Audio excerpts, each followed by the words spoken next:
कहना कि इंद्रदेव ने ऋषि गौतम की पत्नी अहिल्या के साथ बलात्कार किया, उसका अपहरण किया, उसका दहन क्यों नहीं? राजा पांडु ने माद्री के साथ बलात्कार किया, उसका दहन क्यों नहीं? ऋषि पाराशर ने केवट की बेटी सत्यवती को भगा करके ले गया और उसका बलात्कार किया, उसका दहन क्यों नहीं? बृहस्पति की पत्नी तारा का हरण वन मंत्री चंद्र ने किया। ये मैं नहीं कह रही हूं, उनके धर्मशास्त्र कह रहे जो उनके बाप दादों ने लिखे। तो वन मंत्री चंद्र ने अपहरण कर बलात्कार किया, उसका दहन क्यों नहीं? ब्रह्मा ने अपनी पुत्री सरस्वती का अपहरण किया, बलात्कार किया, उससे बेटी पैदा करी, उसका दहन क्यों नहीं? राजा नरक की रानियों के साथ कृष्ण ने जबरदस्ती विवाह किया, उसका भी तो दहन होना चाहिए ना। कृष्ण ने स्वयं की बहन सुभद्रा का अपहरण किया, उसका भी दहन होना चाहिए। कृष्ण, अब आप सोचते होंगे कृष्ण और राधा का संबंध क्या है? राधा कृष्ण की मामी है, उनके धर्म के अनुसार अगर कोई भांजा मामी के साथ रंग रलियां मनाएगा तो क्या कोई छोड़ेगा? उसका भी दहन होना चाहिए।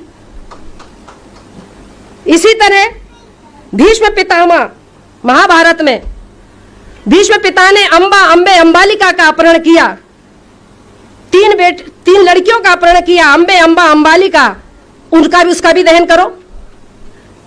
रावण का दहन करेंगे क्योंकि वो अनार था, वो हमारा मूल निवासी राजा था, उसको कहते हैं ब्राह्मण है।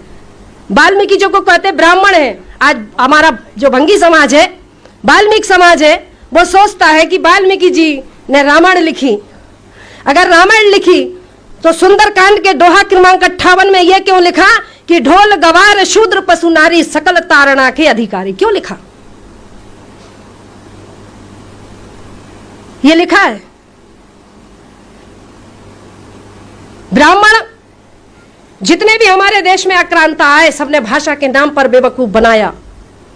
आर्यों ने संस्कृत के नाम पर, आर आए, हुण आए, शक आए, फ्रांसीसी आए, मुगल आए, अंग्रेज आए, सब तो हमें बेवकूफ बनाए गए क्योंकि ये देश सोने की चिड़िया था। इसमें दूध की नदियां बहती थीं। इस देश को लूटने वाले यही है। 4 वर्ण बनाए, 4 धाम बनाए, 4 यज्ञ बनाए। यज्ञ कौन से थे मालूम है आपको? यज्ञों के नाम पर नर बलि दी जाती थी, यज्ञों के नाम पर पशु बलि दी जाती थी, यज्ञों के नाम पर गौ की बलि दी जाती थी। वो उन्होंने नर बलि, गौ बलि, अश्व बलि, राम ने किया ना अश्वमेघ यज्ञ, सुना है ना? अश्वमेघ यज्ञ, नर बलि, पशु बलि, अश्व बलि और कन्या बलि, ये बलियां दी जाती थी।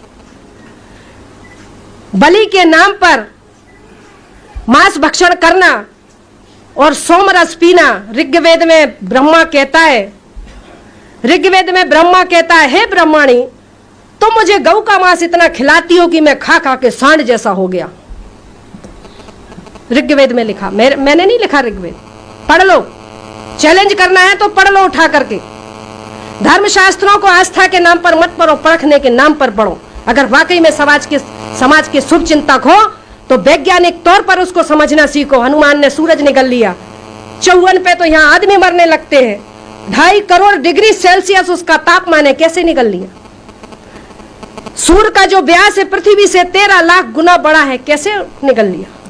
कपोल कथाएं लिख लिख करके इस मासूम बेबस मजबूर समाज को गुमराह करने का काम किया। साथ मैंने मेरे मिस्टर से कहा कि अगर घर में रहूंगी और मरूंगी तो मरीज कहलाऊंगी, लेकिन समाज के लिए काम करते हुए मरूंगी तो शहीद कहलाऊंगी।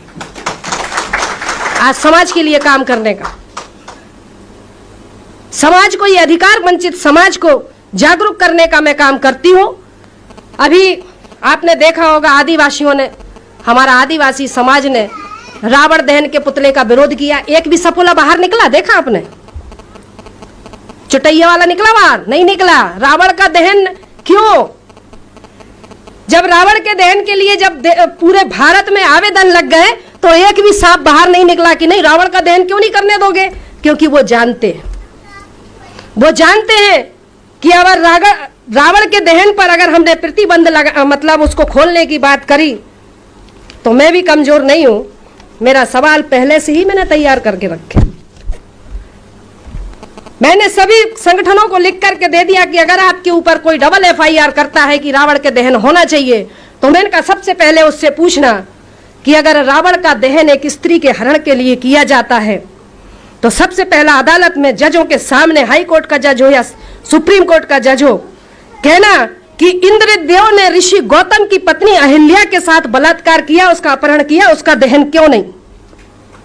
ब्रह्मा ने अपनी पुत्री सरस्वती का अपहरण किया, बलात्कार किया, उससे बेटी पैदा करी, उसका दहन क्यों नहीं?